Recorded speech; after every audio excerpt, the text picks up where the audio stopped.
Hi there. One of the viewers in the Facebook community wrote to me and asked if I had any experiences that I could share around Jesus.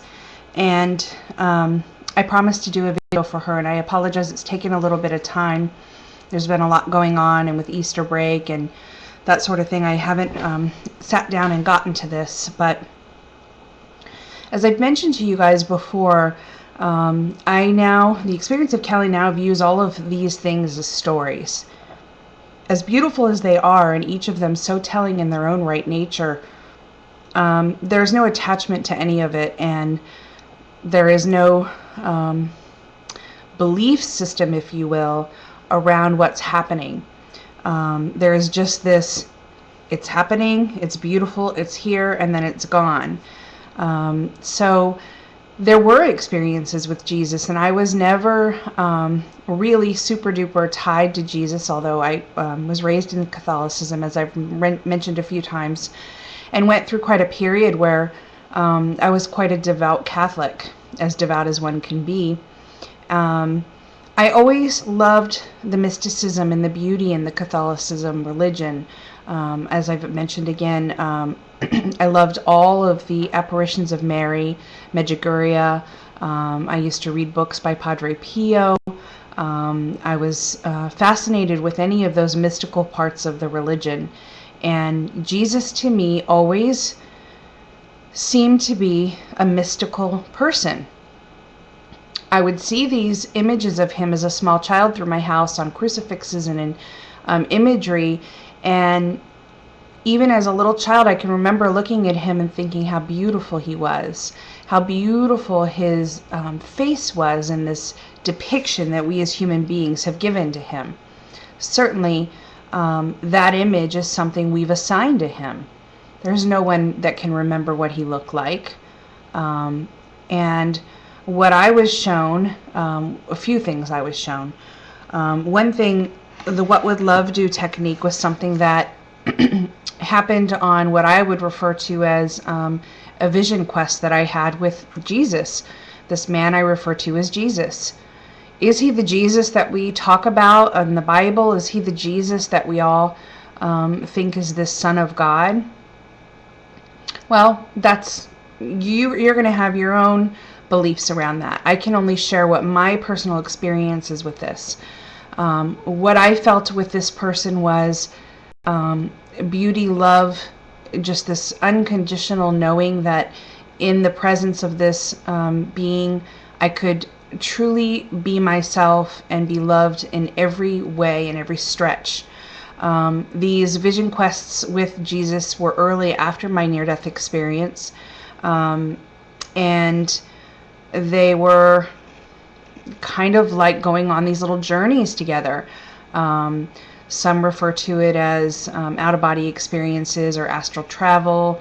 Again, I just don't get caught up in these labels, and I don't care. They're all beautiful stories to me. And so there's no right or wrong way in how this happened, but I had several vision quests with Jesus, and often we would sit on this brown kind of burlap blanket on a bed of sand. I believe that experience appeared for me the way that I would have envisioned it appearing.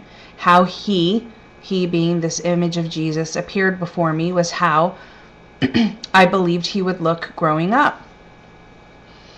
Why he came in my experience, I believe there was something in me at that time after my immediate near-death experience that I needed to link to something of religion. I don't know. I can place all of my conditioning and beliefs on why, and I choose not to. I choose not to be insane. I choose to just see it as a beautiful experience that is not here now. The What Would Love Do technique was something that was shown by this person I refer to as Jesus. How to respond to everything that's in the experience with love. Recognizing that I am love. That all of this is unconditional love. And that anything that I am portraying or seeing or viewing it as is my own filter. It's a filter from conditioning. It's a filter from beliefs. It's a filter from some experience that I've tagged onto and made it my own. Another thing that I was shown that was amazingly beautiful as these vision quests carried on was that I am Jesus. I am not separate from this being known as Jesus. Jesus being the man of the Son of God, this man of God,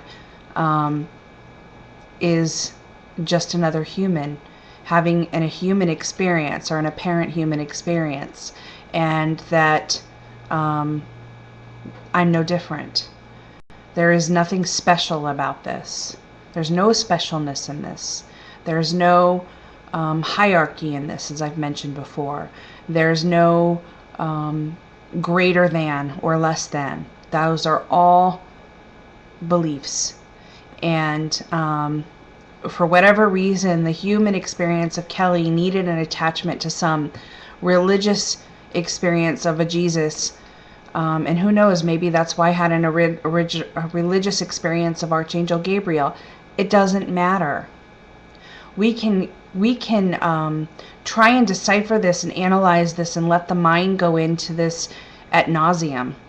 And that's insanity. I choose to view this like I view everything in life now. I mentioned this on the ACIM Gather today. It's no different than a beautiful picture on the wall. Now I can stop and I can look at that picture. Maybe it's a Monet. I can stop and look at that Monet hanging on the wall. And I can just be in the beauty of it and observe the beauty of it and recognize the beauty of it. Yet the mind wants to grab onto it and become that Monet.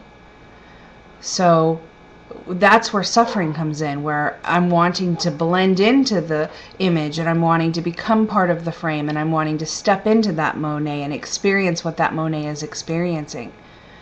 That is where the suffering comes in. All of these beautiful things that have happened around my near-death experience are gorgeous stories, imagery. They're imagery on this experience and journey of Kelly.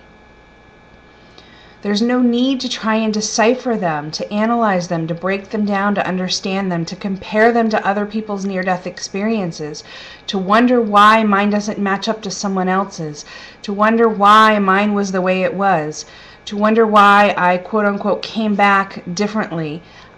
I could do that. There's no doer here that has any reason to feel that that's necessary. And maybe that's hard for someone to understand because someone watches this and says, if that were me, this is how I would respond. But we cannot know another's experience. We just can't. It's like saying, I'm looking through these eyes and I'm seeing this color purple. And you're looking through those eyes and seeing this color. Maybe you don't even call it purple. Maybe you do. Whatever you call it is perfect and right for you. Whatever I call it is perfect and right for me. In this experience of Kelly, it is what it is. So these beautiful experiences with beings, with Jesus, with angels, all of them perfect, beautiful reflections in the story that were necessary at that moment. How I know they were necessary as they arised. They did. They just did. When I didn't need them, they didn't arise anymore.